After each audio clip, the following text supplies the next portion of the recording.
Hey, welcome to the Digital Coach Accelerator podcast, the audio experience that shares the exact strategy and tactics to grow a sustainable and profitable online coaching business. I am your host, Jessica Ludlow, a six-figure online marketing strategist, course creator, and serial entrepreneur. My clients have gone from 0 to 60K in a year's time by using a simple two-pronged approach of both paid and organic marketing. And now it's your turn. By the end of each episode, you will know the exact actions you need to take to start signing more clients at scale.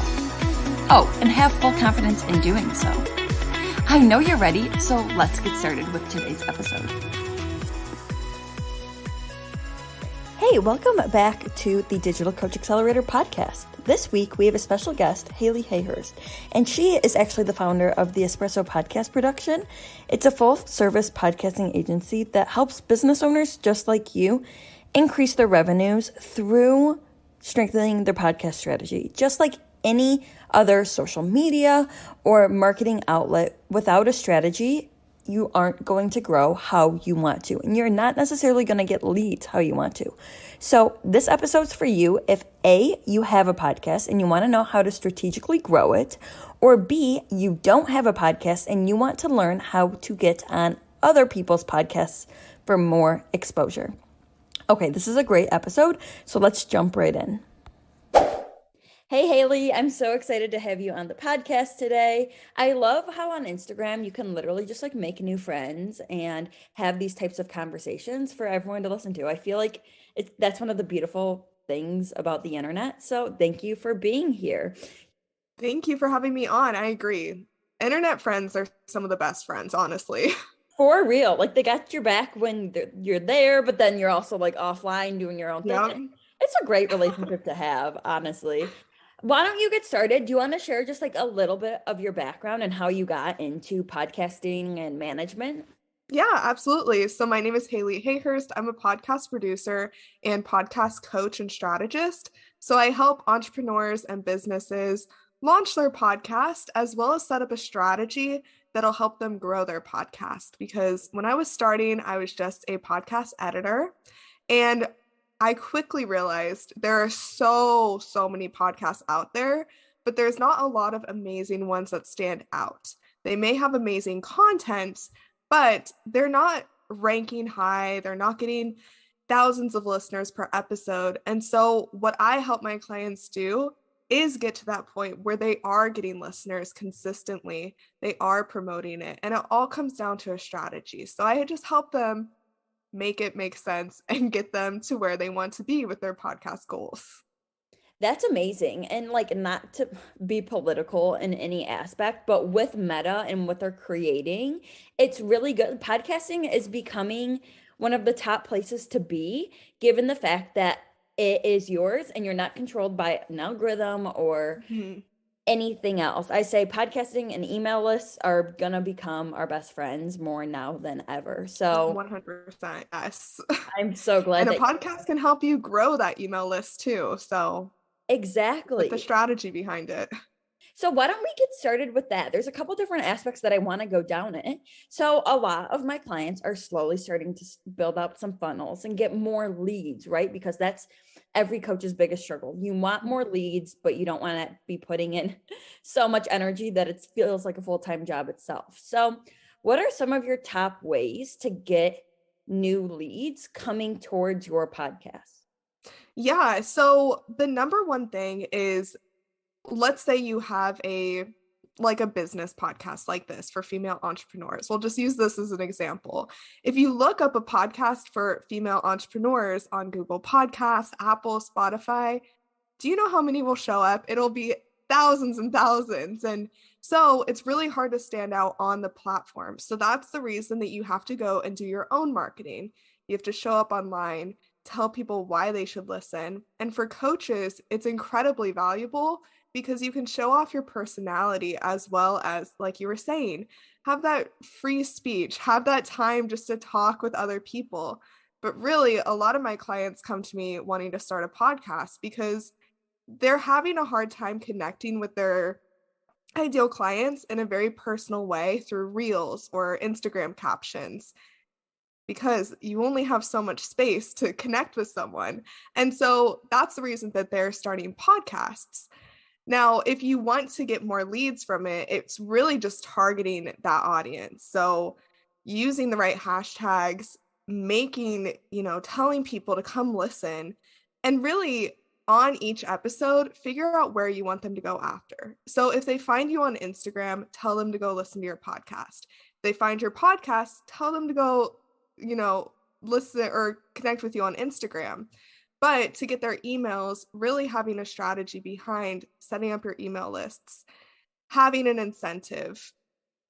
For me, I want to help other people launch their podcasts and get visible. So my 2 lead magnets are podcast launch checklist and how to be a guest on podcasts. And that way I can help them because I know what they need, but in return, I get their email to grow my email list. So it's kind of like a nice trade where they learn, I get their information, and together we just grow. That's the best type of exchange of value possible, is Yeah. really being able to provide something and having them get something in return. So with that, both of those leads are literally exactly what we're talking about. So we'll make sure we drop those in the show notes. So after you guys are done listening, you could have a nice recap through these freebies. So make sure you grab those. So from there, have you found, because I've done quite a bit of research on lead gen, and freebies and what works best, have you found maybe 2 or 3 types of lead generation options, so checklists, guides, whatever, that work best? For podcasters? Yes. So I'm going to say it really depends on the topic that you're talking about. So I typically help business owners. So it needs to relate to their offer. It needs to relate directly to what they're talking about on their podcast. Everything needs to connect nicely, or your audience will be confused. If it's a topic about, let's say, so I have a podcast too, and a couple weeks ago, I interviewed a money expert. I wanted, obviously, to connect that with my business. But if I was like, oh, here's this money expert, by the way, here's how to start a podcast, people might be a little confused about the connection. So I'm going to say checklists are really good to convert leads because it's easy. If you think of it in a way where people are coming to you to learn things within 30 minutes to an hour, they want to learn something quickly. They want to get that value quickly. So if it's a quiz that you offer, that's easy, that's quick. If it's an ebook, it depends how long it is, but just knowing your audience. So if you necessarily are targeting busy moms who have businesses, your podcast probably needs to be shorter because they only have so much time, and your lead magnet needs to be able to fit into their life. Let's say you're targeting, I don't know, someone who has just a lot of time on their hands. Maybe someone who's unemployed, looking to start a business, is just like trying to figure things out. They will allot more time to your podcast and your freebie than someone who's busy. So it's really just understanding your audience. It's super important for business, but it's also really important to figure out your target audience for your podcast as well. Exactly. And I would almost argue that before you even start a podcast, anyone who's like thought about starting a podcast, to kind of lay out that groundwork beforehand, so that you're then developing episodes that go in alignment with that. So then everything truly does connect the dots rather than just throwing this, throwing that out there, seeing what sticks. Will this attract this person or that person, vice versa? Like any business, you focus on your specific ideal customer until ride or die all the way through, and they will stick with you. Yes, 100%. Cool. So let's shift gears a little bit and understand, okay, the online coach doesn't have a podcast, doesn't have an interest in getting a podcast, 100% cool, but they want more visibility and they want to start going on podcasts. How do they make that happen? Yeah. So first of all, like, you don't need a podcast to be able to reach other people's audiences. You can be a guest, and podcasts are a lot of work. And so if you don't have the time, or you're not sure if it's something you're passionate about, being a guest is going to be a good way to start, just to like dip your toe into podcasting. So the first thing that you need to do is figure out what you actually want to talk about. And like I said, everything needs to align. A lot of us online entrepreneurs love being multi-passionate. And so, I have talked to so many people who just want to be podcast guests. And my first question to them is like, oh, what type of podcast do you want to be on? And some people know. Some people are like health and wellness. Some people are like lifestyle because it aligns with their business. But then I get some other responses that are literally just like a paragraph long of, oh, I could fit my topic to anything. When that is not what you want to do. You want to make sure everything aligns because, when you're on a podcast, you're going to be telling the same thing over and over, but you want to like add a new perspective to it based off of the podcast itself and the host and all of that. So that's number one, figure out what you actually want to talk about. Number two is download my pitch script because that is what you're going to need to do to start getting on podcasts. That's gold. Yes, it's all fill in the blank. So I give you exactly what you need, and then you put in like your qualifications, what you want to talk about, all of those details, because that's what people need to see. Podcasts are very personal. So they want to have guests that aren't just there to promote themselves, aren't just there to steal their audience or their clients or whatever it is. Like when you want to be a guest, be genuine about it. Really, like one of the things that you'll see in the pitch script is I want you to actually go do research on that podcast and leave them a good review on Apple Podcasts, like a genuine good review, because that will get you on their podcast because that's like so valuable right there. But it also gives you a nice connection to see if that's actually a podcast that you want to be on.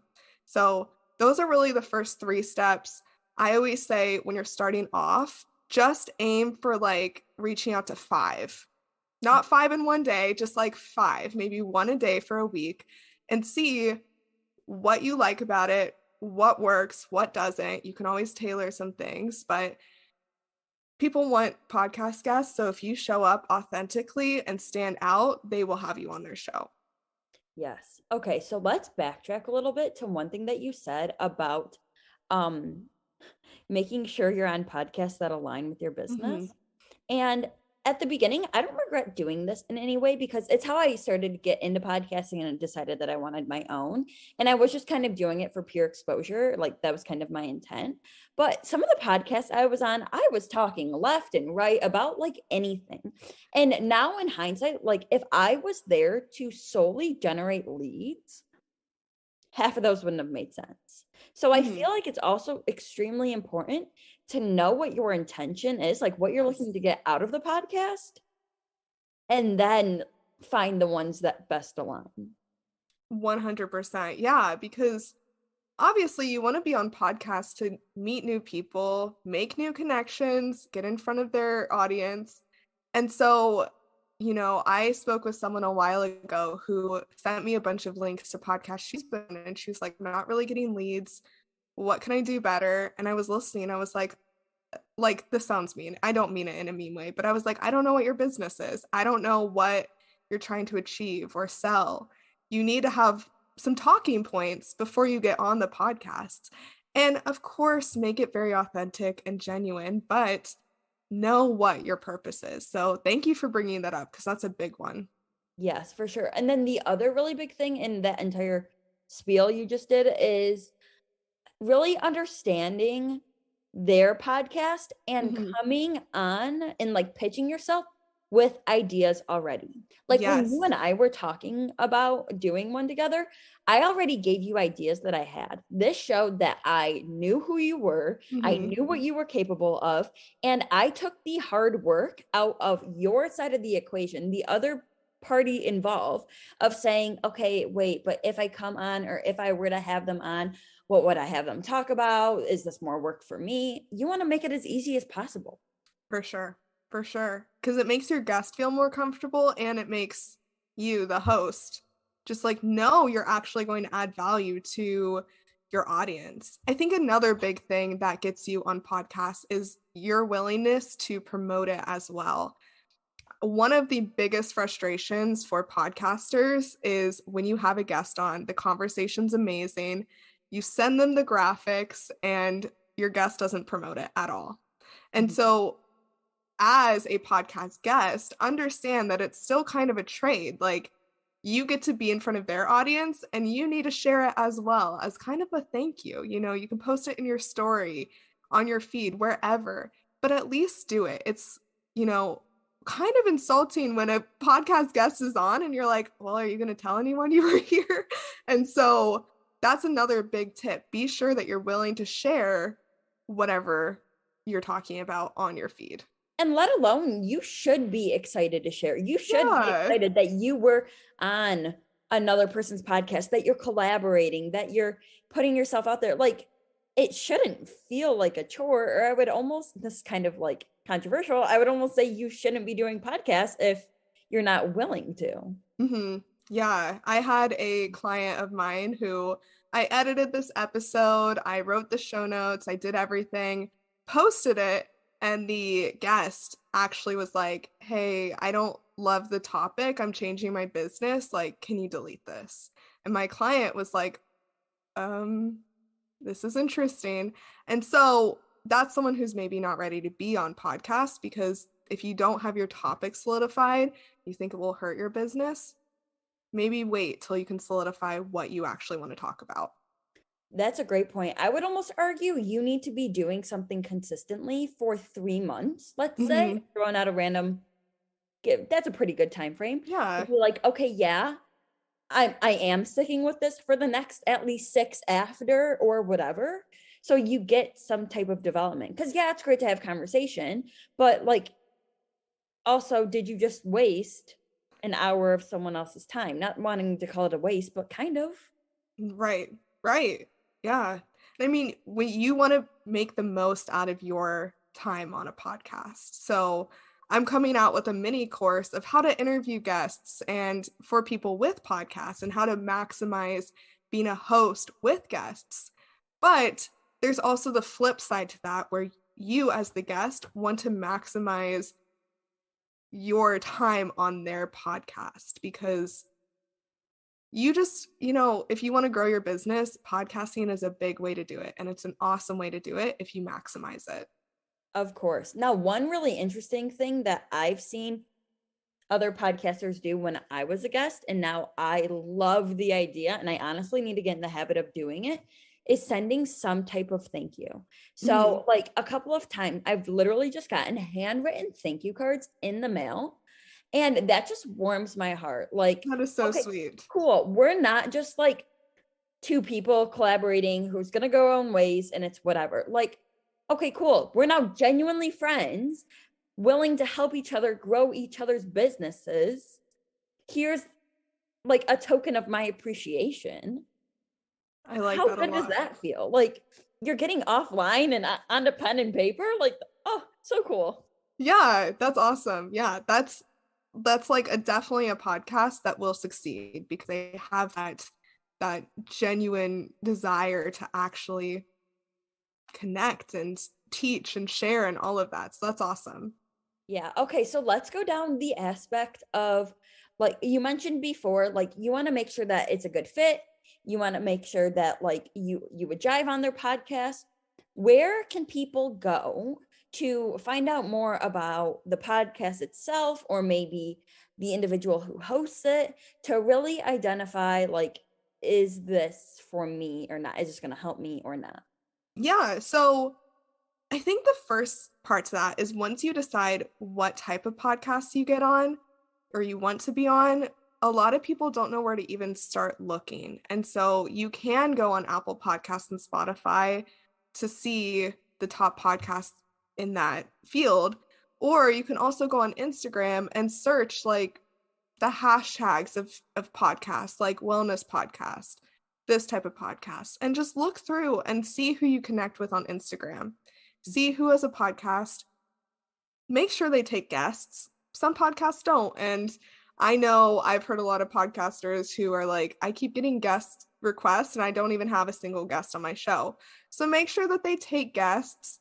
And to do that, listen to at least one episode, because you don't want to be on a podcast blindly without knowing like their values, their mission, everything like that, because you're putting yourself out there and you want to make sure everything aligns. And so definitely doing some research on Instagram and listening to an episode, I think should be enough judgment for you to be like, yes, I could be on this show. Yes, this aligns with me and my business. Mm-hmm. And I would almost argue you're right, that should be enough, simply because that person should be active enough in one of those two places to then have to want you on. Because another thing is like, well, think about someone who only posts once a month, twice a month on any platform, and then they just come out randomly. Like, that consistency isn't there, which I don't want to say it's like a red flag, but that's not always the most warming thing either. For sure. Definitely making sure that they share that they have a podcast. One of the offers that I have is a free podcast audit, where I look at your social media, your content, your consistency, everything that makes a podcast. And more times than not, I have to tell them, like, people don't even know you have a podcast based off of what you're posting. Put it in your bio, start sharing, like, be excited about it. And so that's definitely a big one too, making sure that you look on Instagram or Facebook or whatever it may be to make sure that they share that they have a podcast. Right. Okay. So last question before we wrap up, and this is a juicy one. How can you increase your reviews or your ratings on Apple Podcasts? Yeah. So having a good strategy for posting your podcast is so important. I tend to want people to at least post 3 times every time they have a new episode. So this can be an audiogram, this can be a quote card, it should include a reel, and just links to where people can listen to the episode. People need to see things a couple of times before they actually do it. And so another big thing with this, of course, sharing, but part of your strategy needs to be having a call to action. If you want people to review your podcast, ask them to review your podcast. Ask your friends and family to review your podcasts. When I launched mine, my first big thing that I did was text all of my friends, all of my family, all of my business friends, people I met online.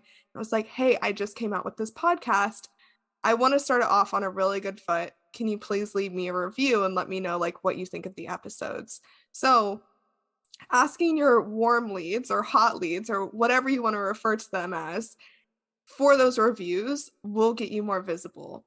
And like I said before, people will listen to your podcast. They just have to know you have a podcast and know what your podcast is about. So keeping a solid mission statement, a solid vision, a solid why, people will invest their time in that. Tell them why your podcast is worth listening to. Tell them why your podcast is worth their time, and they will invest their time in it. So it really is just about consistency, posting regularly, posting your episodes regularly, just being excited to share what you and your guests have to offer.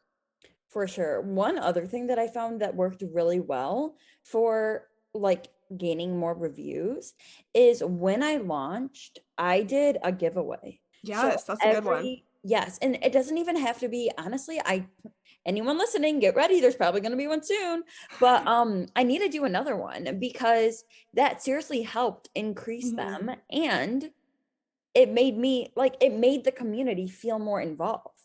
Again, it's like a two-way street. And giving away doesn't have to be expensive. It can be your time. It can be, you don't want to give away your time. Okay. It can be a gift card, like whatever people in your ideal client desires. Like I knew several fitness brands, like fitness podcasts that like got a bunch of like exercise bands and things from Amazon and like did like those types of things. Like get creative. Like it's another creative outlet. So use it like that. Exactly. I had a client who her podcast is called The Outdoor Entrepreneur, and we planned this giveaway for her to get more listeners and all of that when she first launched.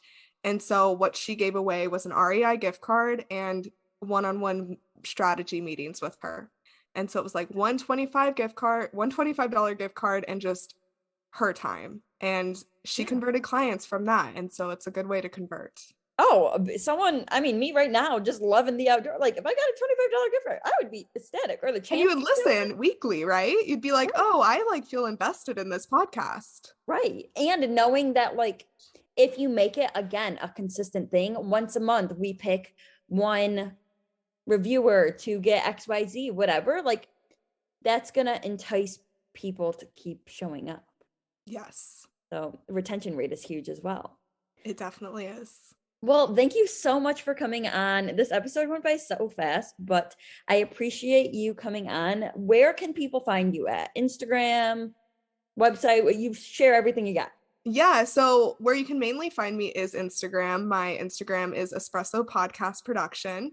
You can also find me on my website where I have my podcast. My podcast is called Employee to Boss. And you can also send me an email, hello@espressopodcastproduction.com. All of the free offers that I talked about today are on my website under the free resources tab. So definitely go and grab those because I may be biased, but they're very valuable and very, can absolutely change your podcast game. For sure. Then, yeah, definitely her links will be in the show notes. So make sure you go and get at least one of them if you're interested in getting on podcasts or investing in your own and growing your own. And we will talk to all of you in the next episode.